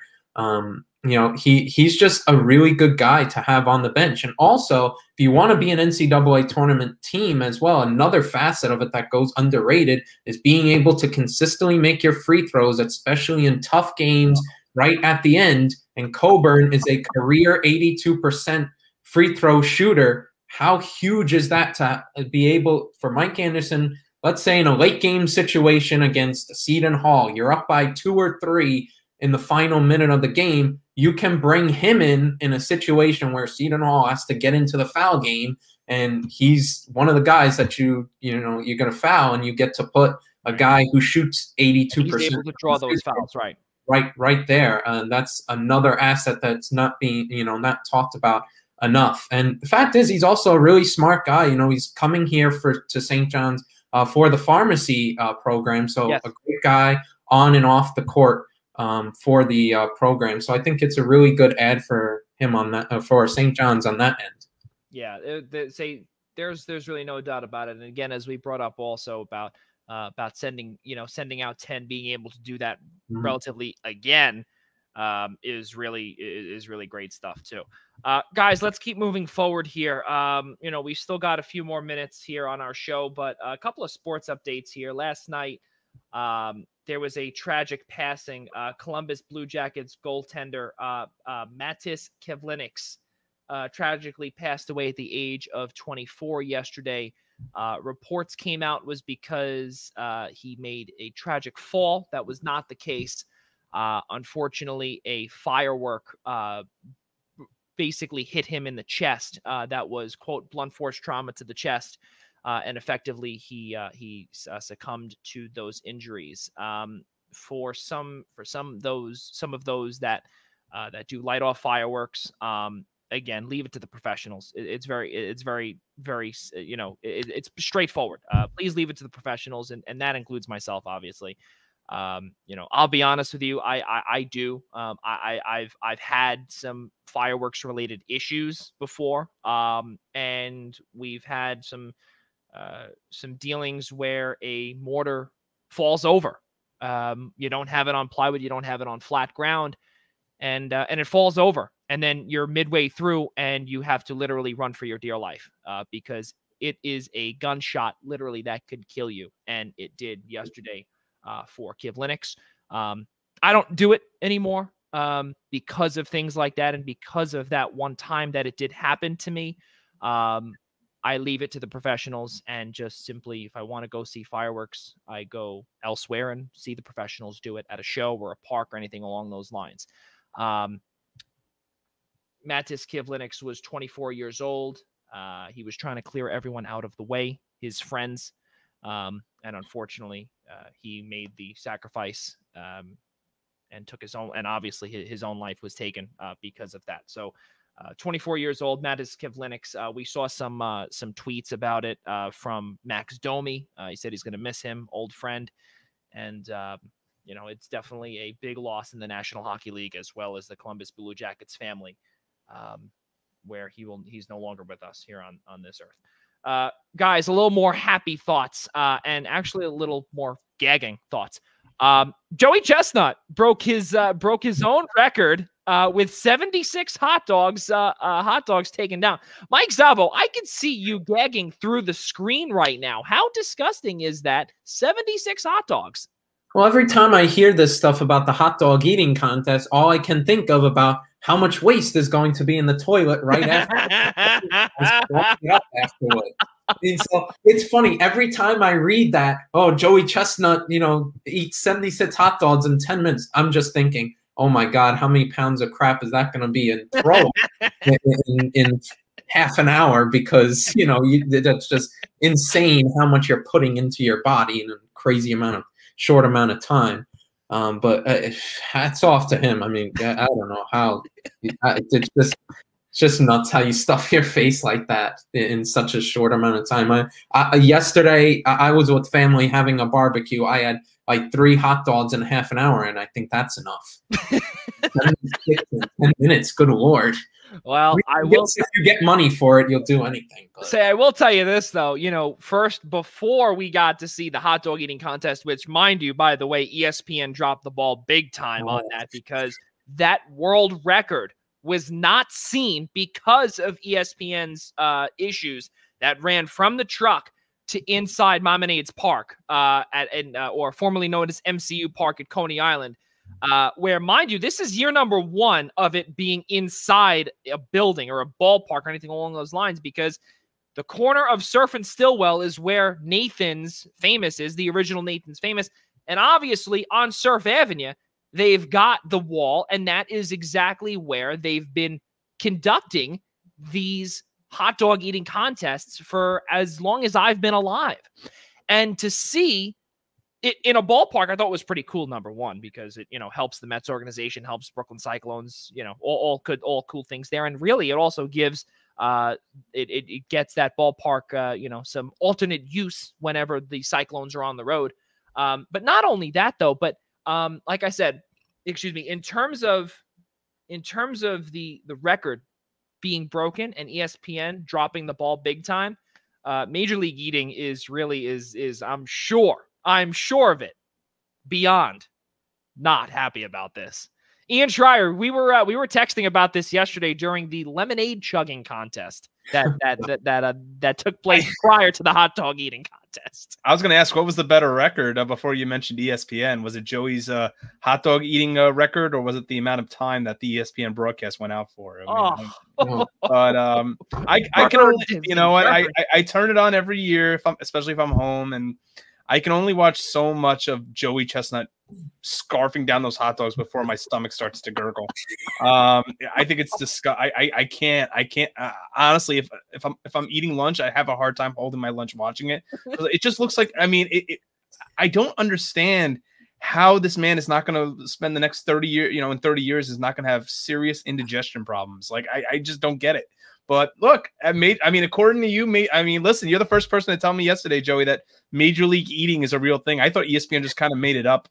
But then again, there's pastrami eating challenges. Yes. There's potato salad eating challenges. Chicken wings. Hold on. Don't forget, there were a few guys during the introduction yesterday that we saw yesterday. There were 60 tamales eaten in 8 minutes. Now, I can't even imagine that. 60 tamales, and for those, what does your mouth feel like after that? That's exactly. I can't even have one, let alone 60. Explosive diarrhea, maybe. I don't know.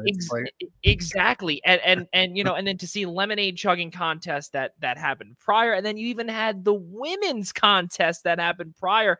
And the women have about 25 to 30 hot dogs.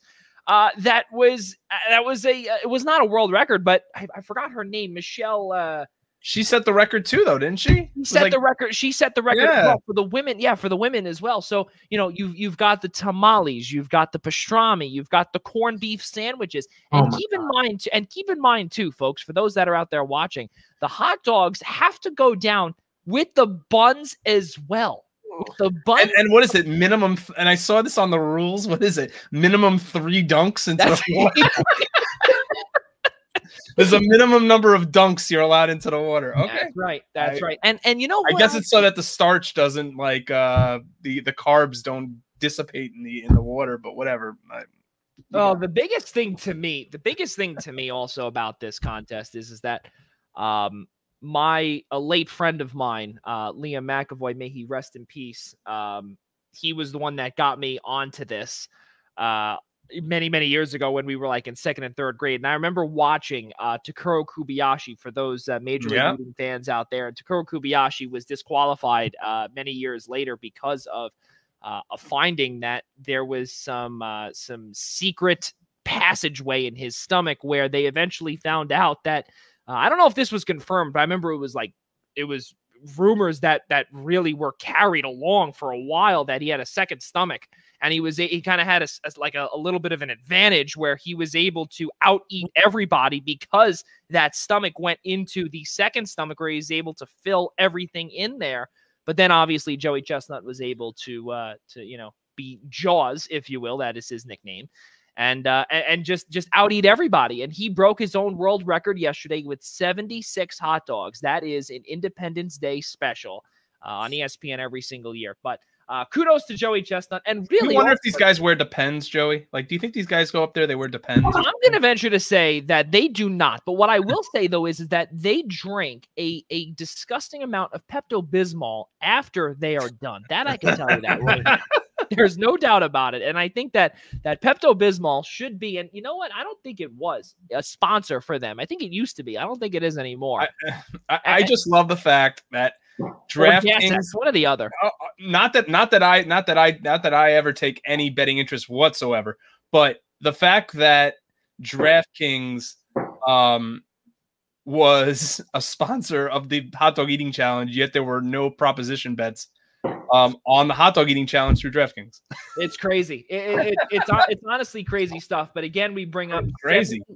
76 hot dogs was the world record. So congratulations to Joey Jaws Chestnut for just completely out eating everybody. And there was not a single doubt in anyone's mind, including some of the competitors, that he was going to give in or anything. I believe there was about a 20 hot dog lead. And I can't believe I'm saying this, a 20 hot dog lead by like 3 minutes in. It was something disgusting.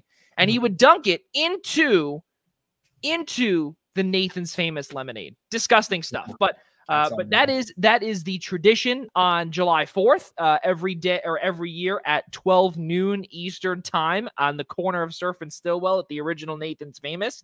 And we'll see if Jaws can come back next year, and he's definitely going to reclaim his title yet again and just keep on defending it every single year for as long as I've known. I believe since 2007 or 8 or something along those lines, he has won it, and he has won it easily. There's there's no ifs, ands, or buts with him winning any of those. Guys, Hard Knocks was just announced a couple of days ago that the Dallas Cowboys will be the team featured on the HBO series Hard Knocks. It will be premiering on August 10th at 10 p.m. Guys, do either one of you watch Hard Knocks? I watched it seldomly the year that the Jets had it when Rex was coaching. I just think this has the potential, though. As a fan, makes me want to watch it because it's the Cowboys, and B, makes me wonder what we're going to learn more about with Jerry World, and the Cowboys, and I think it might be better than pay-per-view, to be quite honest with you. And I think it's definitely going to be worth a watch because I think it's going to give the year of the Rex and the Jets on Hard Knocks, which I feel like has been held in this area up to the gold standard of all the jokes that Rex would tell, and there'd be all these stories. Did you watch Hard Knocks last night with the Jets? Did you watch Hard Knocks with the Jets? So I think I think with Jerry around, this is going to make it all the more entertaining. So kudos to the NFL on because I know that there are certain teams that are required, I guess, based on the year that you had previously, and I know the Giants were part of that list, that if you're picked, you can't say no. So go figure, of all the teams, they picked the Cowboys. And I'm sure that Jerry Jones was trying to get out of it in some way, shape, or form. But you know what? See, that's the thing. If you say no to that, then it's very simple. You're simply going to get on it regardless, and that is an NFL rule. Yeah. You have to do it. You have to do it, and now you get to be exposed to certain things on HBO. Really cool stuff. I will tell you though, got to see the Los Angeles Rams a couple of years ago. Really, really great stuff there. I did not watch it last year. I don't remember who was on it last year. But whoever it was last year, I did not get to watch it. Raiders. Oh yeah. Was it the Las Vegas Raiders again? I'm pretty sure. Yeah, I'm pretty sure. Yes, I believe it was. Yes, it was the Las Vegas Raiders. Yes, because that was obviously with thank you, Brian Morales. Yes, with the Raiders. Because I remember the whole Antonio Brown. I did watch it last year, actually. Yes, where we got to see his foot, which looked absolutely disgusting, and him wearing his original helmet that obviously became expendable. You weren't able to wear that helmet because of safety protocols, and then obviously the move from Oakland to Las Vegas. That was some pretty good stuff. Guys, let's keep on moving forward here, and that's pretty much it. And when I say let's keep moving forward here, we still got our kudos to do. We forgot to do our kudos last week, but let's start with Ian Schraier in terms of who the kudos goes to for episode number 60. Ian Schraier, let's get things started here on our kudos portion of the show. Joey, thank you. And my kudos are going to go to two people. Since we didn't get a chance to get to our kudos last week, I wanted to include, since they both are involved in the collegiate athletics profession, my first kudos goes to the now former head coach of the LIU Post Pioneers / LIU Sharks Division I, formerly Division II, now Division I football program, Brian Collins, who was my boss and brought me home to be their athletic media relations director from 2013 until 2017. Was just a great 4 years working there.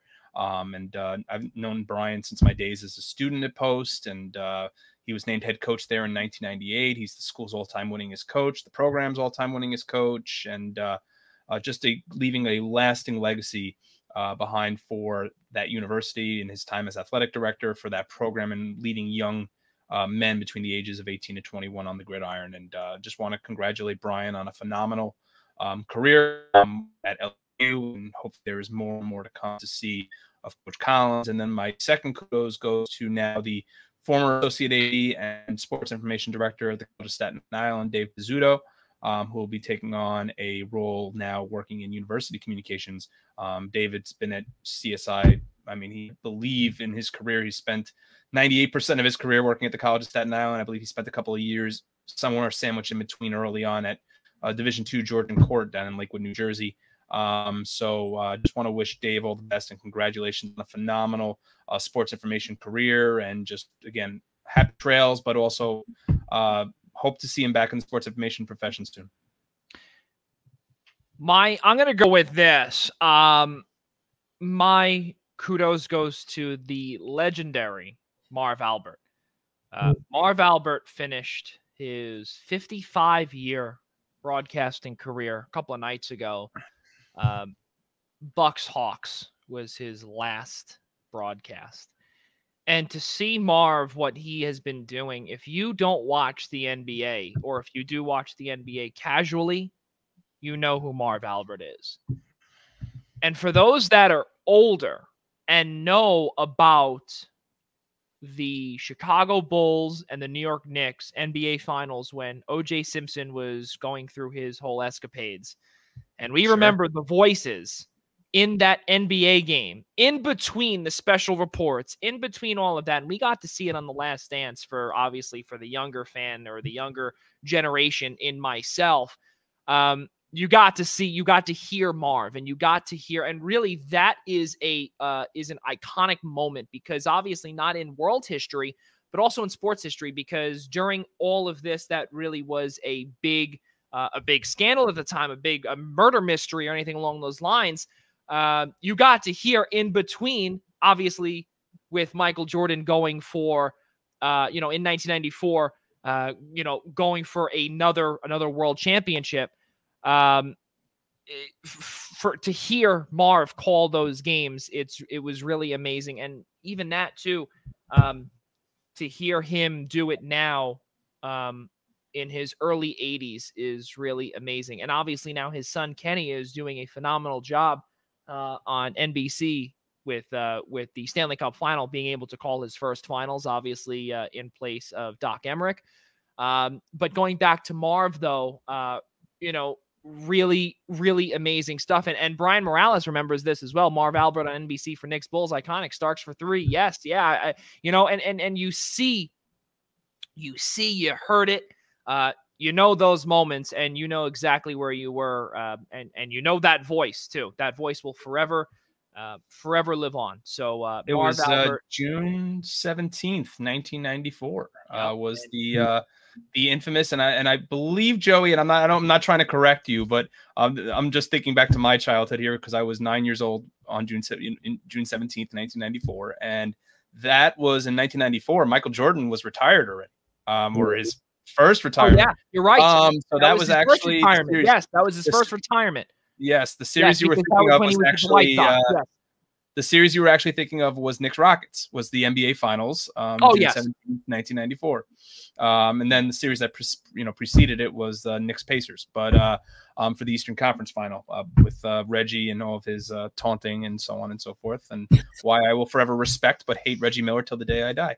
But nevertheless, Reggie Miller tortured me a lot as a child. So as did MJ and so many others. But yes, I'll never forget June 17th, 1994, or Marv Albert's calls of yes, as long as I live. He's just a legend, especially all his years broadcasting the Knicks. Before it was Mike Breen and Clyde. It was Marv. So just want to congratulate him on an outstanding career. Mike Szabo, your kudos goes to?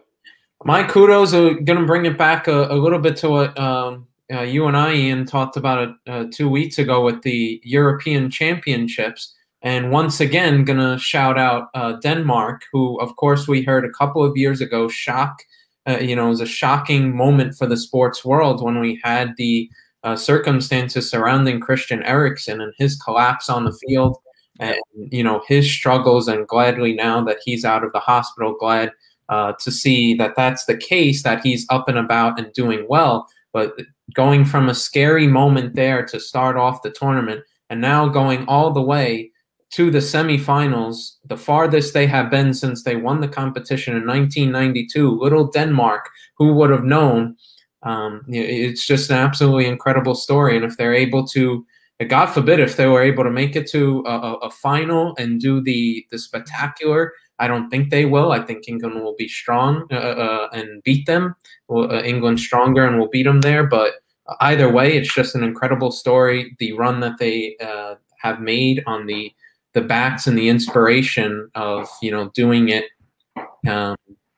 for Christian Eriksen is just inspiring. And it just brings, once again, a human element to sports all over again. And, it gives you that team that everybody sort of wants to root for, no matter, what your affiliation is and who you do like. Denmark in this tournament just had, a certain thing that, everybody just gravitated toward. Even if you didn't know what happened with Christian Eriksen. It's just been a great run. We'll see what happens, but kudos to them for what they've been able to do. Yeah, really crazy stuff to see that also, that the UEFA Euro is coming to a close, I believe next week. I think July 11th, I think is July 11th, Sunday afternoon. Yeah, really crazy stuff that, and then 2 weeks after that, you're going to be seeing the world's best soccer players on the Olympic stage, roughly 2 weeks after that, which is really amazing. So, for all of the European soccer fans out there that saw their respective team may have lost, you might be seeing them once again, roughly in about 2 weeks. This is going to be the craziest summer in terms of sports because table tennis will be coming your way, and Ian Schraier knows table tennis, badminton, those two sports will lead the way in the world of the Olympics. There's no doubt about it. And Olympic soccer follows in 2 weeks. Olympic soccer follows in 2 weeks, and then About a month and a half after that, we've got World Cup qualifiers started. That is true. That is true. But before all of that, though, we've got badminton and table tennis. So all good things there coming ahead. You can't forget water polo. Wouldn't you just love to see, Mike? Wouldn't you just love to see Joey do Olympic crew one of these days, lightweight rowing, or maybe in the winter we'll put him on alpine skiing and see how he looks on the slide, or something like that. Where he comes up with this, I know he does it to bust my chops, but I just can't deal with him. Oh man, Ian, what? So Ian, I have to ask you this then: what really grinds your gears in terms of the Olympics? Then on a good day, Joey Jarzynka grinds my gears every day. Ladies and gentlemen, let's conclude our show by telling you about tomorrow's show, the Essential Wrestling Podcast, which is presented to you by ProWrestlingPick'em.com. It comes your way tomorrow, July 6th, beginning at 6 p.m. It's going to be live right here on the Eastern Observer. You could find it on iHeartRadio, Spotify, Apple Podcasts, Google Play Store, as well as YouTube.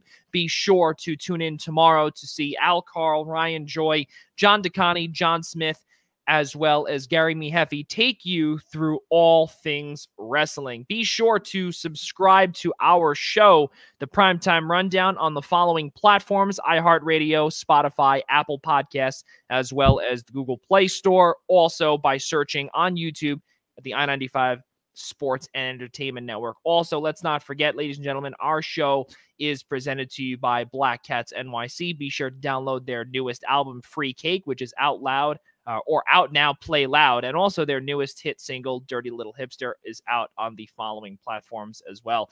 Ladies and gentlemen, for Ian Schraier, Mike Szabo, and in the words of Marv Albert, for all of us here at the Eastern Observer and the Blackjack Media Group, I'm Joey Jarzynka. Thank you and good night.